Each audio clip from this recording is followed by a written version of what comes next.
December 7th, 1941 was a day that changed George Fuller's life. I was a senior in high school when the Japanese attacked Pearl Harbor.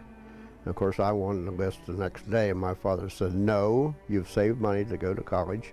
Nobody in our family's ever graduated from college, so I'd like for you to start to college," which was a waste of time because I wasn't interested in college. Fuller, who now lives in the Plains, Ohio, eventually dropped out of college and joined the Navy, where he ended up serving as an electrician on the U.S.S. Quincy. And because he was on the Quincy, Fuller experienced D-Day firsthand. It was bad. Luckily, we didn't get pushed right back into the sea. But evidently, we had enough manpower there to do the job. A lot of people killed.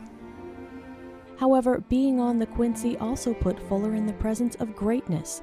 The Quincy took President Franklin D. Roosevelt to the Yalta Conference, where the leaders of the U.S., the U.K., and the Soviet Union got together.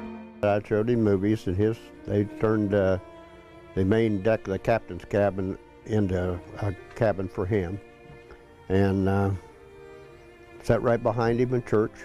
But the president's trip on the Quincy caused controversy because of who accompanied him, his daughter. Old custom of the Navy, that was bad luck to have a woman aboard ship. In fact, we had guys that deserted because of that.